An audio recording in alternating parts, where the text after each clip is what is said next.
Assalamualaikum warahmatullahi wabarakatuh. Shalom, Om Swastiastu, Namo Buddhaya, salam kebajikan dan salam sejahtera untuk kita semua. Ada Indria, ada Zaki, saya Najwa dari tim Kontra. Perkenalkan, kami dari tim Hazairin, kami hadir untuk jadi juara. Saya Najwa Ratu sebagai pembicara pertama yang akan memaparkan secara filosofis. Kemudian ada rekan berpikir saya, Zaki Putra Novantara, yang memaparkan secara yuridis, dan Indria Siva Melani dengan pemaparan secara sosiologis dalam mengupas tuntas mosi yang diperdebatkan pada hari ini, yaitu pengenaan cukai rokok tidak efektif. Agar pembicaraan ini lebih terarah, maka kami akan membatasi mosi kali ini dengan limitasi, yakni efektifnya pengenaan cukai rokok di Indonesia. Kami sebagai tim Kontra sangat tidak setuju terhadap mosi kali ini karena banyaknya faktor yang mempengaruhi efektifnya pengenaan cukai rokok di Indonesia. Dewan juri yang terhormat, pada mosi kali ini saya akan memperjelas dalam memberikan 3 kata kunci, yaitu cukai, rokok, dan efektif. Menurut KBBI, cukai adalah pungutan resmi negara terhadap barang-barang tertentu sesuai dengan undang-undang. Rokok adalah gulungan tembakau yang dibungkus oleh kertas, dan efektif adalah sesuatu yang ada efeknya, akibatnya, pengaruhnya, dan kesannya. Seperti yang kita ketahui Dewan Juri yang terhormat, cukai rokok merupakan upaya pengendalian harga jual rokok yang diterapkan oleh pemerintah guna mengurangi konsumsi rokok. Tujuan utama penerapan cukai rokok dimaksudkan untuk memberikan optimalisasi pelayanan masyarakat untuk menjaga kesehatan. Dewan Juri yang terhormat, maka dari itu kami sangat tidak setuju dengan mosi kali ini dikarenakan pemerintah telah menyoroti beberapa aspek yang membuat kenaikan cukai rokok ini sangat efektif. Poin argumentasi kami terkait efektifnya cukai rokok ini adalah yang pertama, menurunkan dan mencegah prevalensi merokok, terutama pada anak. Menurut Menteri Keuangan Sri Mulyani mengatakan bahwa prevalensi dari anak-anak yang merokok turun sehingga makin mendekati target dalam RPJMN di 8,7%. Tenaga kerja berpotensi turun sebesar 457 hingga 990 orang. Kemudian poin kedua, ialah menaikkan pendapatan negara. Selanjutnya, bagaimana apabila cukai rokok ini tidak diefektifkan? Tentu hal ini tidak akan menambah pendapatan negara. Selain itu, apa lagi yang terjadi? Tentu akan ada pertumbuhan perokok ilegal. Landasan hukum kami adalah Undang-Undang Nomor 39 Tahun 2007 yang menjadi mekanisme yang berjalan untuk cukai rokok ini. Maka dari itu, hal ini juga menegaskan bahwa kami tidak setuju dengan ketidakefektifannya cukai rokok ini. Sekian dan terima kasih. Assalamualaikum warahmatullahi wabarakatuh. Shalom, Om Swastiastu, Namo Buddhaya, dan salam kebajikan bagi kita semua. Dewan Juri yang terhormat, serta rekan berpikir kami yang saya muliakan, perkenalkan, nama saya Zaki Putra Novantara selaku pembicara kedua dari delegasi Hazairin sebagai tim Kontra yang sangat menolak mosi kali ini. Dewan Juri yang terhormat, saya akan memberikan pandangan secara yuridis mengenai mosi, yaitu pengenaan cukai, aturan cukai rokok tidak efektif. Dewan Juri yang terhormat, Profesor Sacipto Raharjo mengatakan hukum diciptakan untuk manusia, bukan manusia untuk hukum. Dengan adanya hal tersebut, bukankah suatu hukum pengendalian rokok haruslah diberlakukan dengan adanya cukai itu sendiri? Urgensi dari penolakan kami kali ini adalah karena cukai rokok merupakan suatu mekanisme yang paling aplikatif dan efektif untuk mengendalikan cukai rokok itu sendiri. Sebelumnya, mari kita lihat apakah mekanisme yang ada pada Undang-Undang Republik Indonesia Nomor 39 Tahun 2007 tentang perubahan atas Undang-Undang Nomor 11 Tahun 1995 tentang cukai itu efektif. Pada pasal 2, undang-undang tersebut dijelaskan barang-barang tertentu yang mempunyai sifat atau karakteristik seperti konsumsinya perlu dikendalikan, kedua, peredarannya perlu diawasi, ketiga, pemakaiannya dapat menimbulkan dampak negatif bagi masyarakat atau lingkungan hidup, atau yang keempat, pemakaiannya perlu pembebasan pungutan negara demi keadilan dan keseimbangan. Perlu dikenakan cukai karena hal tersebut sudah berdasarkan undang-undang ini. Dewan Juri yang terhormat, maka dari itu rokok termasuk ke dalam hal tersebut karena konsumsinya perlu dikendalikan dan peredarannya perlu diawasi.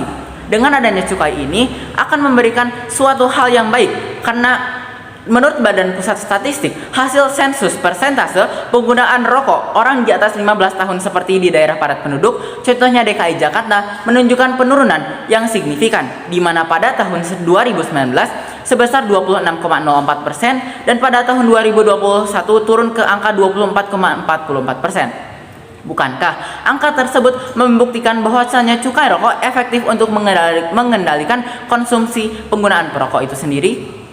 Pada pasal 5 Undang-Undang Nomor 39 Tahun 2007 dijelaskan bahwasanya penentuan besaran target cukai memperhatikan kondisi dan aspirasi pelaku usaha sehingga pelaku usaha tidak akan keberatan dan akan membayar cukai rokok sehingga harga penjualan dan konsumen dapat terkendali. Hal tersebut dibuktikan pelaku usaha tidak keberatan ketika pada APBN tahun 2022 cukai hasil tembakau sudah mencapai 56,84 triliun hingga Maret 2022 atau sebesar 26,5% dari target yang sudah ditargetkan. Dewan Juri yang terhormat, bukanlah dari angka tersebut sudah membuktikan bahwasanya para pelaku usaha sangatlah tertib untuk membayar cukai itu sendiri yang membuktikan bahwasanya cukai itu efektif.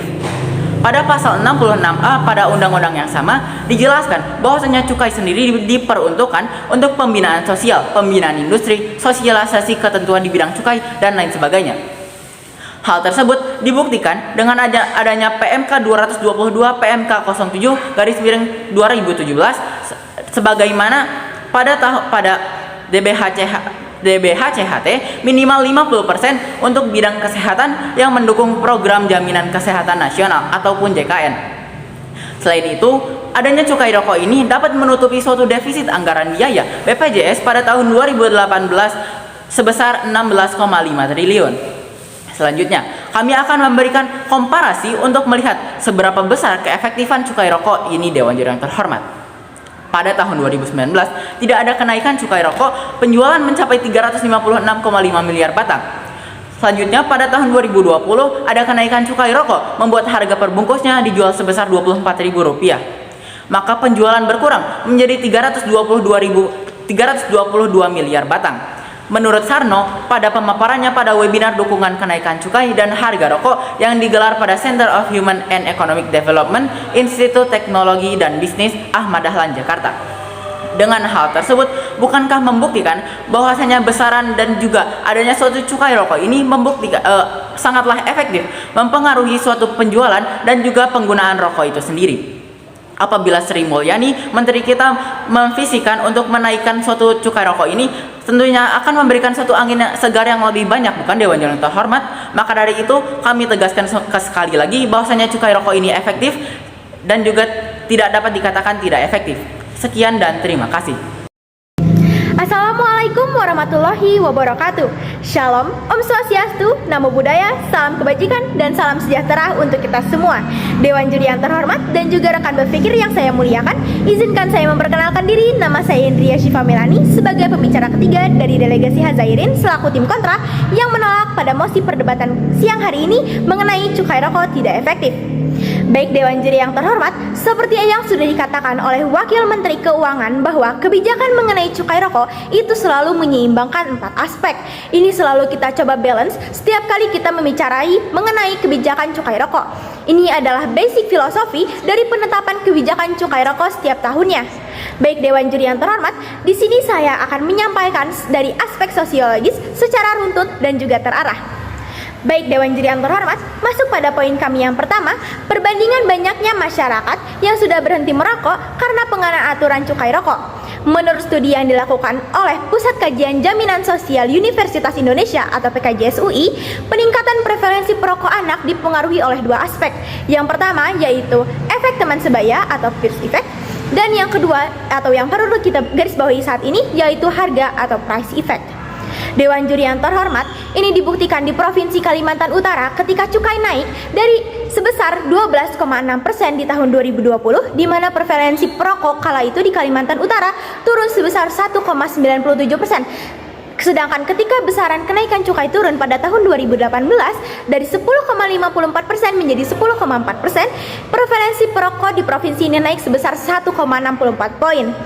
Faktor harga menunjukkan semakin mahal harga rokok, maka akan semakin kecil peluang seseorang untuk merokok. Hasil studi ini tentu dapat menjadi bukti ilmiah atau evidence-based bagi kami bahwa cukai rokok sangat efektif. Kami menganggap bahwa pengenaan cukai rokok merupakan hal yang efektif karena apabila harga rokok terjangkau oleh anak-anak usia dini sampai dengan remaja, ini akan menyebabkan banyak dampak buruk untuk generasi muda selanjutnya. Tak hanya menciptakan perokok seumur hidup, namun juga ini akan berpengaruh pada stunting dan juga akan menghambat pertumbuhan anak-anak. Hal ini juga dapat menjadi resiko terjangkit penyakit tidak menular atau PTM kronis seperti penyakit jantung, penyakit saluran pernapasan kronis, penyakit diabetes, dan juga kanker yang akan mereka rasakan saat mereka beranjak dewasa. Hal ini tentu dapat menjadi bukti bahwa pengenaan cukai rokok merupakan hal yang efektif.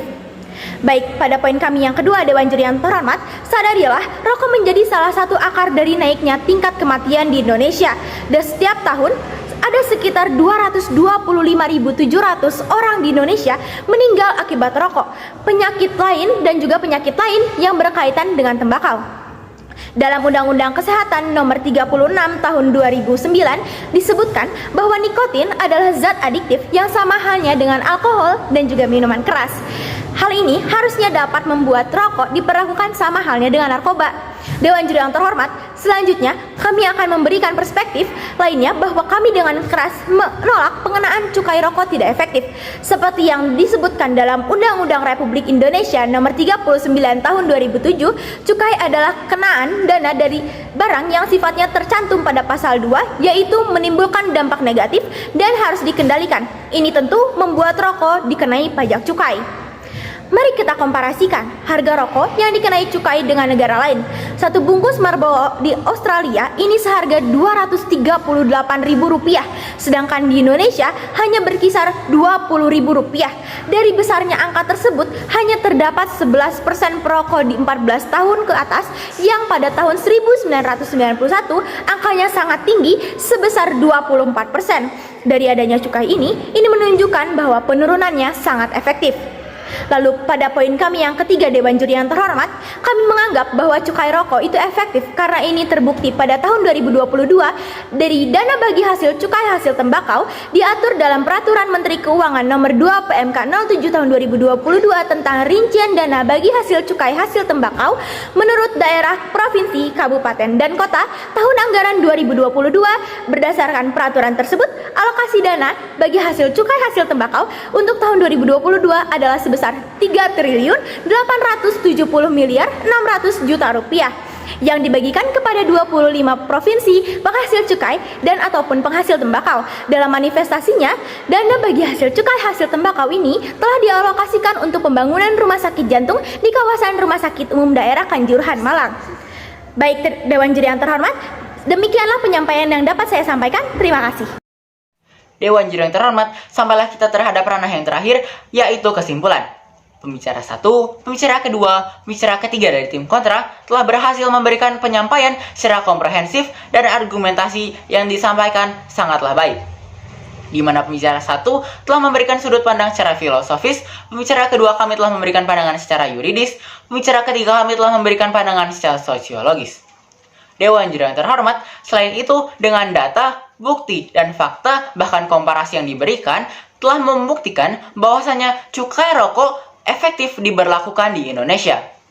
Maka dari itu, dapat kami ambil kesimpulan yang pertama, bahwasanya adanya suatu cukai rokok ini dapat mengendalikan suatu harga jual dari rokok, dan juga yang kedua, dapat menurunkan prevalensi dari para konsumen rokok yang bagaimana hal tersebut harus diwujudkan karena adanya suatu RPJMN.